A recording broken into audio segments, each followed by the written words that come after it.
Kembali pembahasan kita tentang teori-teori yang berhubungan dengan state intervention dalam menciptakan kesejahteraan.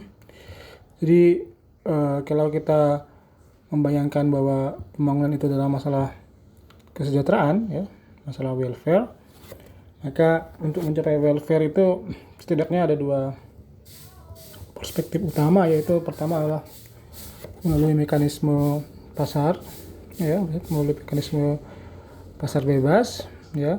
Yang kedua adalah mekanisme state intervention, ya. Artinya negara perlu ikut campur dalam kegiatan ekonomi atau kegiatan-kegiatan yang bersifat dengan pembangunan, ya. Sedangkan yang pertama, pasar bebas, percaya bahwa intervensi negara adalah bentuk suatu hal yang tidak produktif untuk dalam rangka menciptakan kesejahteraan. Nah, pemikiran-pemikiran yang mendukung pasar bebas inilah kita kenal dengan istilah neoliberalisme, ya. Neoliberalisme, atau ada yang juga menyebutnya neoklasik, walaupun terkadang mirip, ya, neoklasik dan neoliberalisme, namun dalam beberapa hal dia ada perbedaan sedikit. Nanti kita bahas tentang dua perspektif ini secara mendetail. Tapi yang ingin saya garis bawahi adalah bagaimana kita membahas hubungan antara perspektif dua mazhab ini, yaitu mazhab pasar bebas, free trade, dan mazhab state intervention. Oke, kita mulai ke slide pertama. Kita akan membahas tentang ini dulu, ya, comparative advantage dulu hari ini, dan industrialisasi. Ya, pada video berikutnya kita akan membahas tentang Keynes secara lebih detail dan mekanisme invisible hand-nya, itu bagaimana dua teori ini berkontrak belakang. Pada video sebelumnya kita sudah pernah bahas juga tentang ini secara lebih tidak banyak, ya. Dan kita akan bahas tentang teori tentang developmental state dari Chalmers Johnson, ya. Ini sebuah buku yang lumayan terkenal ketika membahas tentang pembangunan. Oke, kita mulai dengan teori yang pertama, yaitu teori comparative advantage, ya. Teori comparative advantage itu adalah teori yang dilahirkan oleh David Ricardo, ya. David Ricardo ini secara historis dia aslinya adalah seorang Spanyol, ya. Spanyol yang beragama Jews, Yahudi, ya. Lalu hijrah ke Inggris dan menjadi seorang ekonom yang terkenal yang dengan teori comparative advantage-nya, ya. Jadi kalau Adam Smith adalah seorang asli dari Scotland, nah kalau David Ricardo dia adalah seorang migran dari Spanyol, ya. Kalau kita lihat lagi sejarahnya, mungkin dia pindah ke Inggris ketika Spanyol ditaklukkan oleh keluarganya pindah ke Inggris ketika Spanyol ditaklukkan oleh penguasa Kristen pada itu. Dan kita tahu bahwa Andalusia waktu itu adalah negara yang Andalusia di Spanyol itu adalah negara yang kosmopolit, ya, kita sebut, ya. Jadi Yahudi, Islam, Kristen bisa hidup bersama, tapi ketika Kristen berkuasa mungkin kemudian Yahudi banyak lari ke Eropa seperti Inggris, seperti keluarganya David Ricardo tadi, ya. Sedangkan yang Islam banyaklah melarikan diri atau migrasi ke Afrika Utara hari ini, ya. Itu sekedar intermezzo aja. Nah, teori comparative advantage ini fokusnya adalah pada opportunity cost, ya. Jadi bagaimana menghitung satu hal yang kita produksi secara spesial atau secara spesialis itu berdasarkan mana opportunity cost yang paling kecil, ya. Jadi paling kecilnya opportunity cost apa? Nah, itulah yang kemudian kita jadikan patokan dalam kita memproduksi barang atau jasa. Pada video sebelumnya kita sudah membahas tentang bagaimana berjalannya teori opportunity cost itu, ya. Di mata kuliah pengantar ilmu ekonomi di jurusan HI maupun pemerintahan juga sudah dibahas tentang logika tabel-tabelnya, ya. Saya nggak akan bahas ini secara lebih mendetail, tapi banyak orang yang salah dengan opportunity cost dan absolute comparative advantage dan absolute advantage. Ini hal yang berbeda, ya.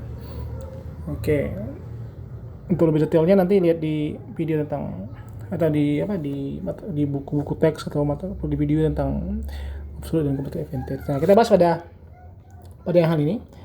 Bagaimana jika negara punya comparative advantage hanya pada kekayaan alam? Nah, ini yang jadi isu, yang jadi kritik terutama terhadap ide tentang comparative advantage ya. Kita bercontoh adalah misalnya negara kita Indonesia itu comparative advantage-nya adalah kekayaan alamnya ya. Kita itu luar biasa kaya akan kekayaan alam, terutama yang bersifat yang tidak dimiliki atau oleh negara lain ya. Seperti misalnya kelapa sawit ya. Lalu kita juga punya batu bara dan gas yang besar ya. Dan ini adalah produk ekspor kita yang utama. Nah, kalau pakai teorinya opportunity cost atau comparative advantage, maka kita itu opportunity cost menanam sawit dan menambang batu bara itu lebih kecil ketimbang kita membuat pesawat terbang ya, pesawat terbang. Nah, dalam mekanisme opportunity advantage itu, maka negara-negara seperti kita itu fokus saja kepada sawit dan batu bara, sedangkan negara-negara maju itu fokus pada pesawat terbang. Nah, inilah kemudian yang menjadi kritik. Kalau seperti itu, bagaimana negara berkembang seperti Indonesia ya, itu bisa menjadi negara maju yang memproduksi pesawat terbang kalau hanya mengandalkan sektor sumber daya alam ya kan.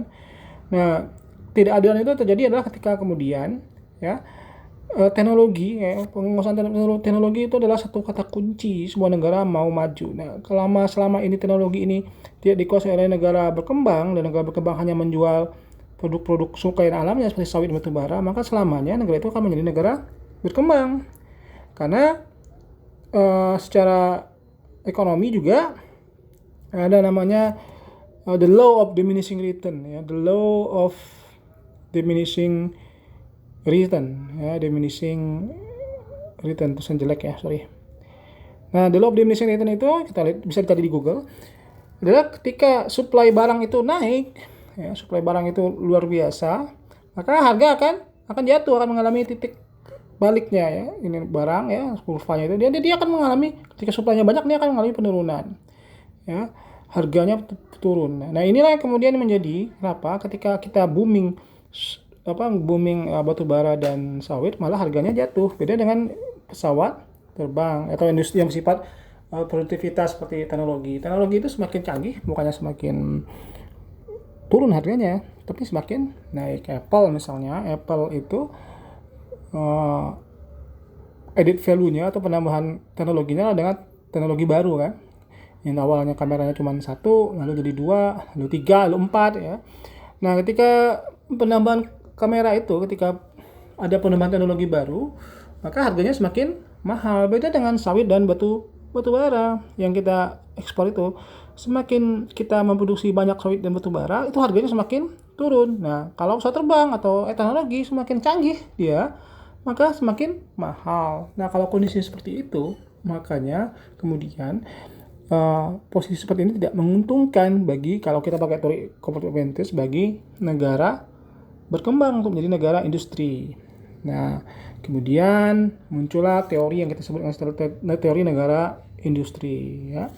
Nah, kalau kita ambil contoh juga ya, di banyak negara ya, misalnya kita ambil contoh adalah Jepang ya. Jepang itu dulu ketika ingin memproduksi mobil Toyota yang pertama atau Toyopet ya, mereka juga menentang free trade ya, perdagangan bebas ya. Mereka fokus, negara juga mensubsidi besar-besaran pada industri otomotifnya.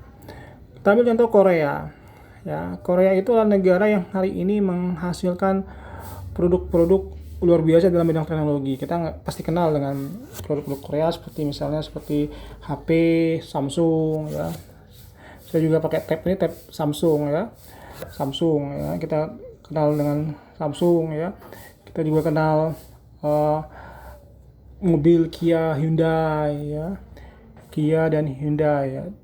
Tapi tahu nggak kalian bahwa kalau kita pakai teori comparative advantage seperti yang diajarkan oleh Korea diajarkan oleh ekonom-ekonom neoliberal atau ekonom liberal, maka Korea itu akan selalu menghasilkan produk-produk yang sifatnya sumber daya alam, ya.